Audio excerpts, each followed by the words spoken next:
अथर्वशिरसि प्रोक्तैर्मन्त्रैः सिद्धां विधानतः।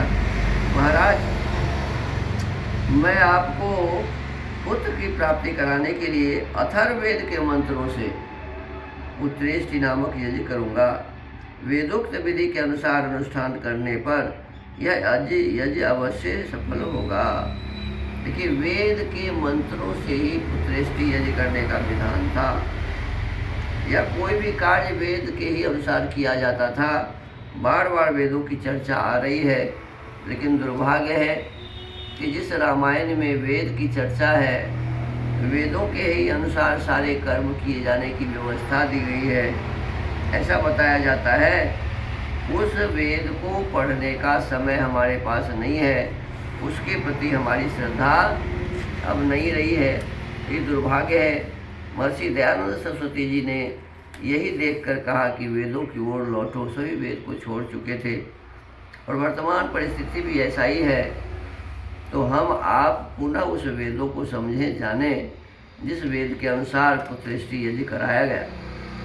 तथा प्राक्रमदिष्टिंतां पुत्रीयां पुत्र कारणात् जुहावाग्नौ च तेजस्वी मंत्र दृष्टि न कर्मणा।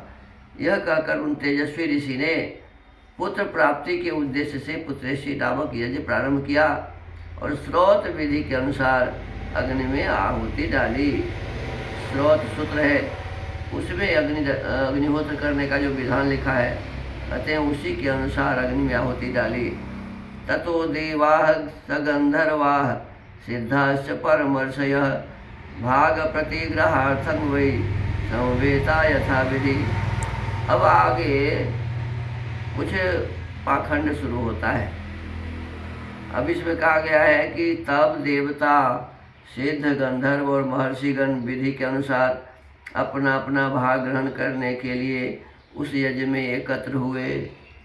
अब जहाँ जहाँ थे देवता, वहाँ से उस यज्ञ में आए। ताः समेत्य यथा न्यायं तस्मिन् सदसि देवता अब्रुवल्लोककर्तारं ब्रह्माणं वचनं ततः। उस यज्ञ सभा में क्रमशः एकत्र होकर दूसरों के दृश्य अदृश्य रहते हुए सब देवता लोककर्ता ब्रह्मा जी से इस प्रकार बोले। और इसमें कोष्ठक में लिखा हुआ है कि दूसरों की दृष्टि से अदृश्य रहते हुए, श्लोक में नहीं लिखा हुआ है, सीधा लिखा हुआ श्लोक में कि सभी देवता आए और लोककर्ता ब्रह्मा जी से इस प्रकार बोले, संसार को बनाने वाले ब्रह्मा जी से बोले। भगवान त्वत्प्रसादेन रावणो नाम राक्षसः सर्वान्नो बाधते वीर्यात् शासितुं न शक्नुमः। भगवान रावण नामक राक्षस आपका कृपा प्रसाद पाकर अपने बल से हम सब लोगों को बड़ा कष्ट दे रहा है। हम में इतनी शक्ति नहीं है कि अपने पराक्रम से उसको दबा सकें।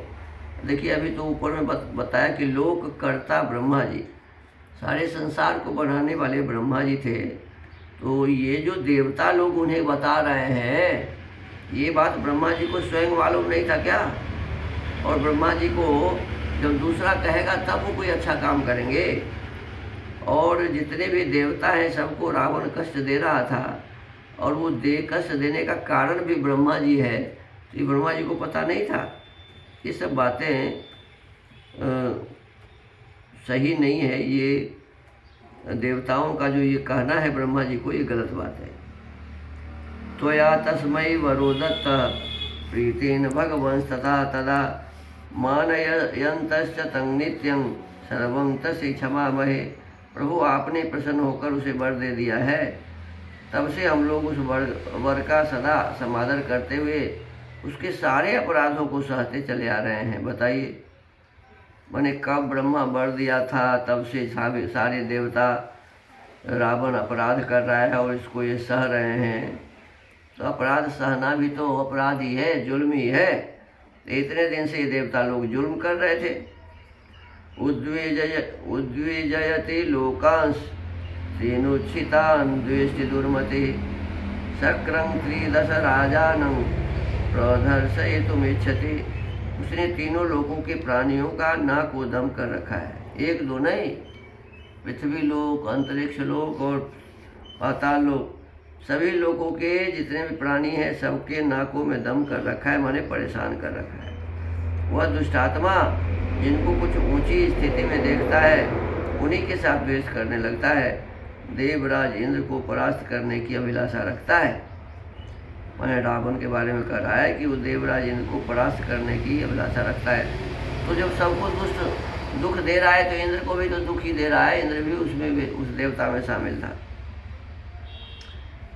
ऋषीन् यक्षान् स गंधर्वान् ब्राह्मणान् नसूरांस्तदा अतिक्रामते दुर्धर्षो वरदानेन मोहित।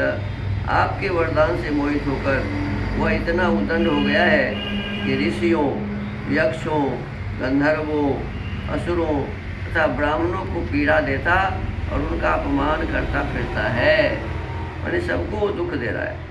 नैनं सूर्य प्रतपति पार्श्वेवाति न मारुतः चलोर्मिमाली तंग दृष्ट्वा समुद्रोपि न कंपते।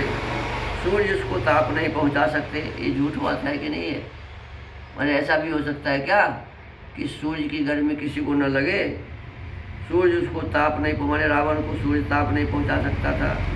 वायु उसके पास जोर से नहीं चलती, ये सब गपोड़ा है।